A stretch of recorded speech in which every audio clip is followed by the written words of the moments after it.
How are all you lovely people doing today? My name is John. Welcome to another episode of the Zombie Storyline Q&A. In this series, I take your questions about the zombie storyline and I answer them. Now, whether it be a big, small, simple, or complex question, I'm more than happy to answer it. So go ahead, leave your questions down below. Maybe I'll see it and maybe I'll answer it. A new thing I'm doing is that you can now submit your questions via Twitter. So if you want, down in the description, there is a click to tweet button. It is the first link in the description. You can click this button and it'll actually have a tweet that you can write and then submit your question there that method. That's probably one of the best ways to get a hold of me. I'm checking my Twitter all the time, although granted, I do read all your questions down in the comments below. This is just another way you can get your questions seen by me.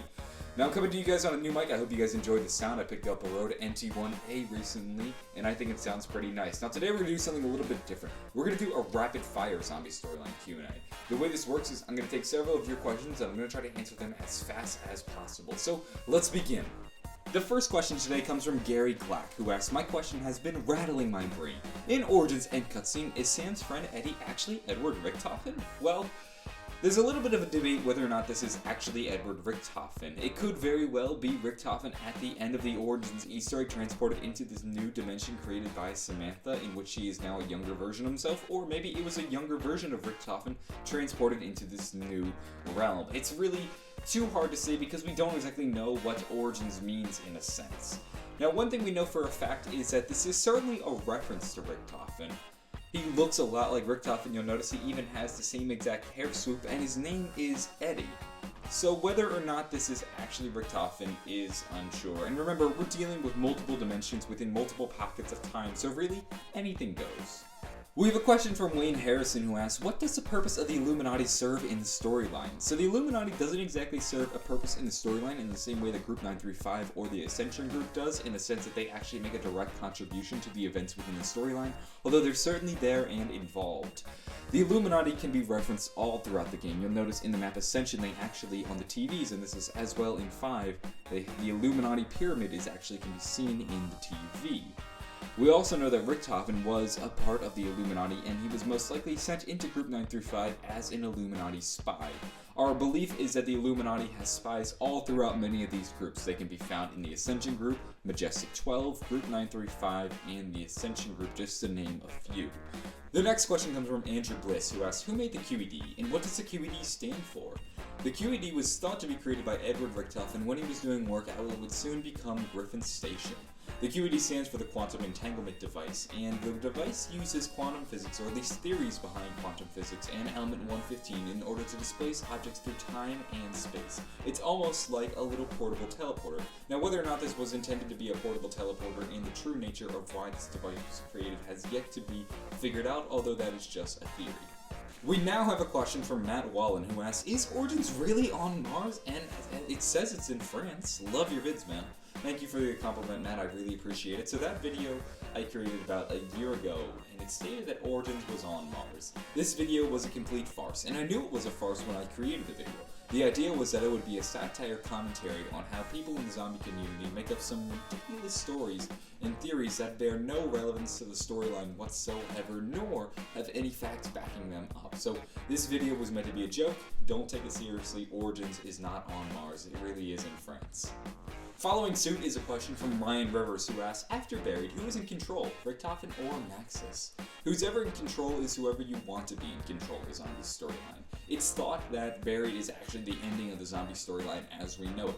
Following Buried, basically either Richtofen or Maxis is in control of the universe and basically uses the world however they want. Maxis plans to destroy the world, Richtofen plans to use everybody as their pawns.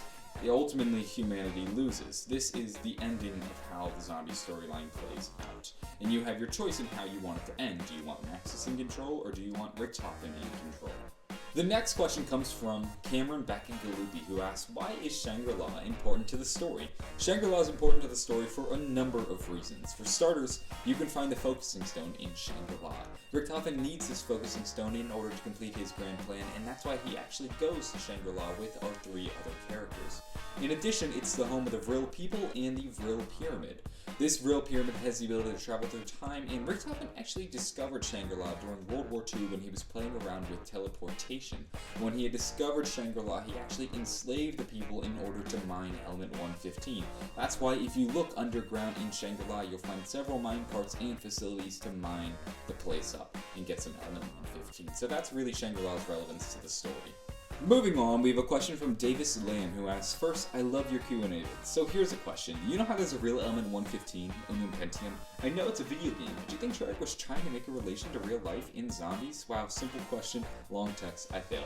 You don't really fail, Davis, you did get on the show, but when Treyarch created the zombie storyline, they attributed all the magical powers to element 115. This was in 2007.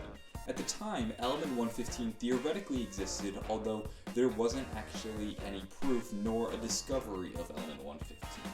Using simple rules of chemistry, you can just deduce that element 115 exists in the same way that element 116 exists. If you put 116 protons together, you should technically get element 116, or 115 protons together, you do get element 115.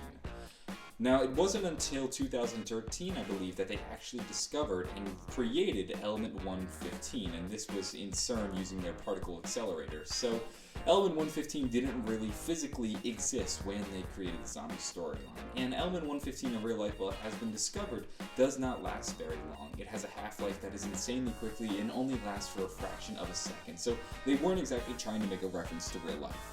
To end things, we have a question from Nate Wardle who asks, after watching the zombie storyline video, has something you thought you knew about zombies changed? Nate, this is a wonderful question. My thoughts on the zombie storyline have changed a lot over the course of these 5 or 6 years that I've been playing zombies. The thing about the zombie storyline is that there really isn't anything definitive. It's a story created by its fans that's sort of hinted and pushed along by Treyarch. Nothing is exactly set in stone in the zombie storyline. Nothing is really a fact. The way I treat the zombie storyline goes like this. There are several theories. Some of them are more plausible than others, and some are just outright ridiculous. I take a look at the ones that are plausible and are fairly, that maybe have a little bit of proof behind them, and they are what I regard as canon. Now, if something comes along that blows what I know out of the water and has more facts and evidence to back it up, then I will regard that as canon. But because there are so many theories and ways to interpret the storyline, it's really tough to say that something is definitively true in the zombie storyline, and I need to be sort of flexible with my opinions and thoughts on the story, and allow my beliefs to change. So that's about it for this week's episode of the Zombie Storyline Q&A. I'm looking at the time, it just dawned on me that this is a very long episode of the Q&A. I hope you guys enjoyed it. Please tell me in the comments below, do you guys like this rapid style format? I could try it out more if you guys like it. I'm just sort of testing it out right now. In addition to that, you guys can submit your questions via the comments, or you can click the first link in the description. This is a click to tweet button. That'll tweet out the video, and then in that tweet, you can actually write your question to me. That's probably one of the best methods for me to see your question, because I see every tweet on Twitter as it comes in. Anyway, I'm going to go. Have a wonderful day, and bye.